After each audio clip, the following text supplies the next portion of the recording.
আপনাদের আসতে কত সময় লাগে? 40 মিনিট লাগে, কিন্তু গাড়ির জন্য আজকে যা গাড়িতে হয়েছে, প্রথমে তো অটোটা খারাপ হয়ে গেছে। কাটাকালে এসে অটো খারাপ হয়ে গেছে। এবার যে মানে টোটো উঠেছি সে তো চলছে না, তার মানে ব্যাটারি শেষ। তার আগে সাইকেল চলে যাচ্ছে। আমার হাসি হচ্ছে। তারপরে দিদি বলছে স্যারকে একটা ফোন করে দিও, চলে হ্যাঁ, যায় ভালো যদি করে আমাদের বেকার বেরিয়ে হয়ে যাচ্ছিল। রান্না বান্না করেছেন তো? হ্যাঁ,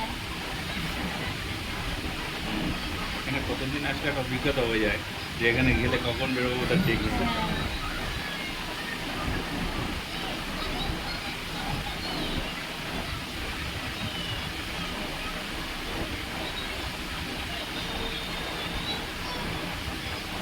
মাঝে মধ্যে একবার করে স্বামীদেরকে নিয়ে আসবেন, তাদের সাথে একটু বসো, একটু তাদের সাথে আপনার আমার পরিচয় হয়ে যাবে।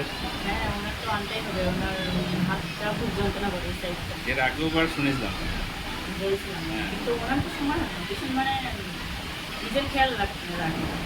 গাড়ি চালায় তো সারাদিন আমাদের স্যার ওদের ওই বাইরে স্কুটি পড়ে গিয়ে পা ভেঙে কার?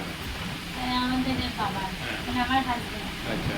তাই মাটির সাথে এখনো বলছে যন্ত্রণা করছে। তা আমি যে বলেছিলাম আপনার এখানে আসার কথা, তা সেটাও তো এত ব্যস্ত হলো। পরের বার 3 মাস পরে আবার আসবে। হ্যাঁ, ঈদের সময় নাকি কি বলেন, পুজোর সময়? পুজোর সময়। পুজোর সময় এরপরে যখন সময় হবে আসবে। আমি বলছিলাম আমার হাজবেন্ডকে যে স্যার স্যার দেখবে খেতে বলেছে হুম। আসছে